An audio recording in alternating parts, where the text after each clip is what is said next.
Uoči Biograd Boat Showa svi s velikom dozom angažmana pripremaju izložiti ono najbolje što imaju.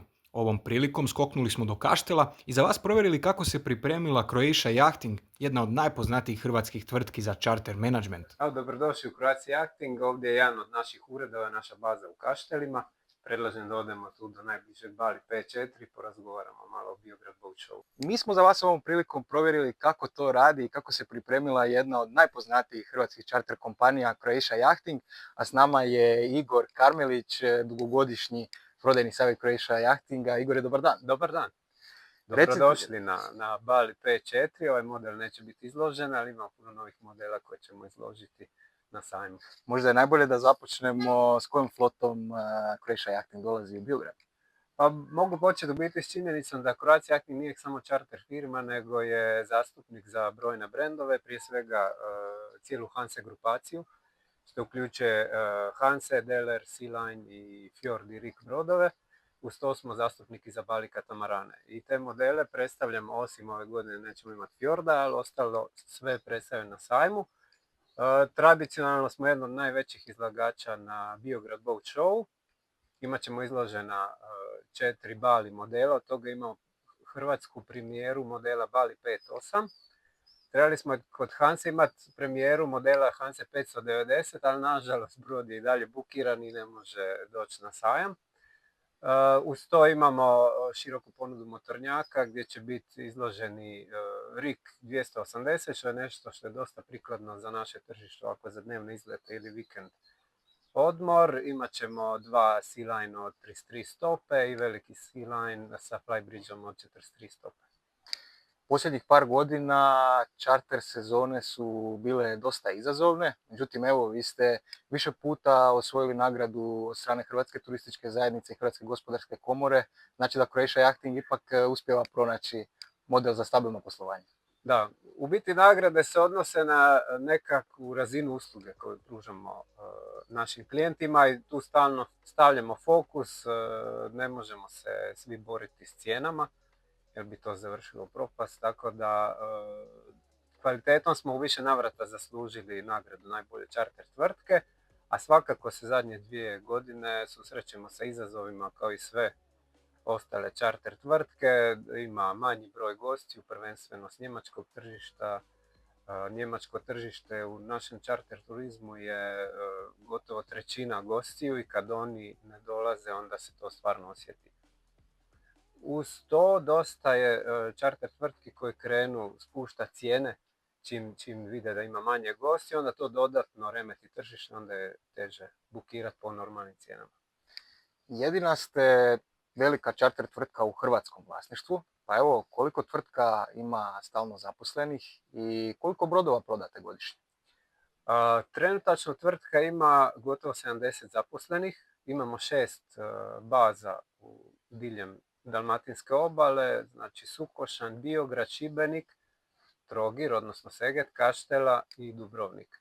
Što se tiče prodaje brodova, godišnje smo uvijek negdje između 35 i 40 prodanih plovila, puno toga se emitira unutar naše charter flote, nešto ide u druge charter flote.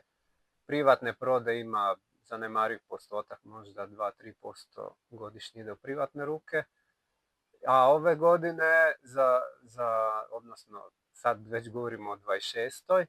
će biti nešto manja prodaja, tržište je dosta usporilo, isto nismo htjeli sa tolikim lagerom se izložiti, tako da računamo nekih 17 plovila ukupno.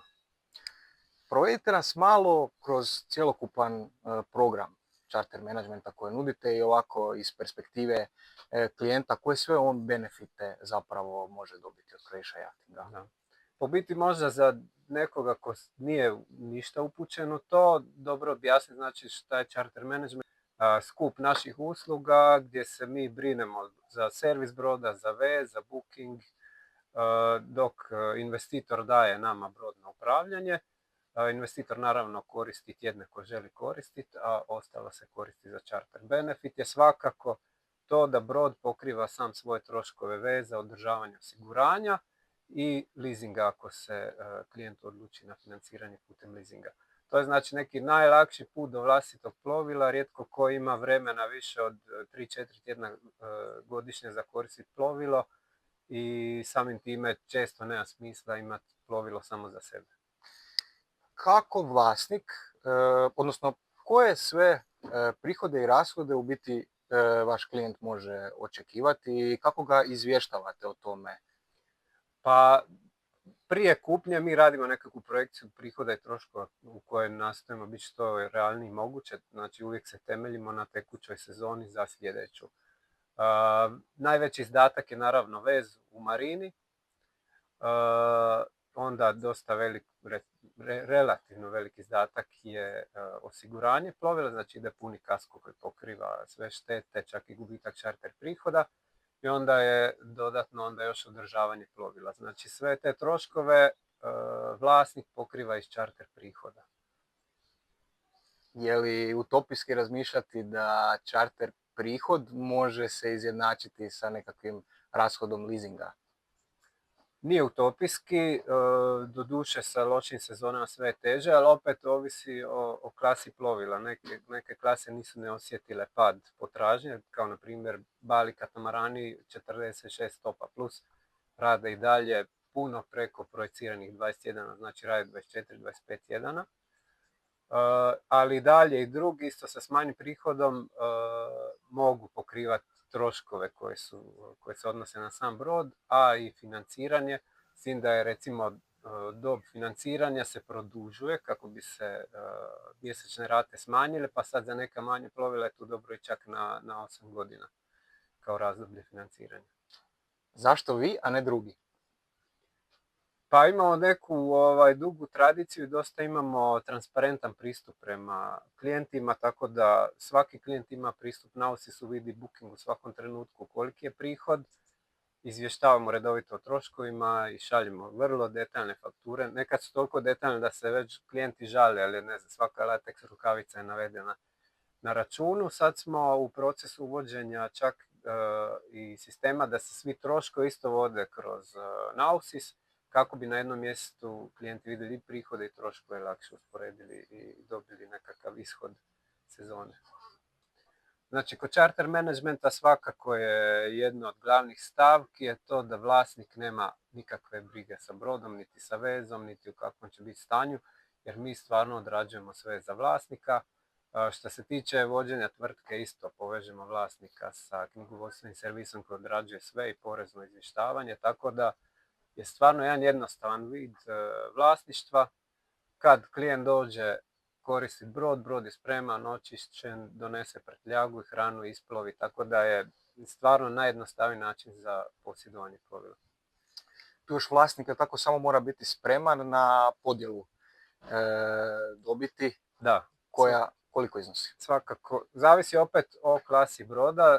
Kod crude chartera, znači chartera s posadom, prihod se dijeli u postotku 30-70, znači 70% ide vlasniku, od toga vlasnik pokriva troškove veze, održavanja osiguranja, dok mi pokrivamo trošak agencijske provizije. Većina bookinga dolazi od vanjskih agencija, oni uzimaju do 20%. Tako da odrađujemo mi svu promociju, sajmove, oglašavanje, tako da imamo mi tu dosta isto troška, isto za urede, za osoblje, tako da mi pokrivamo cijeli taj dio.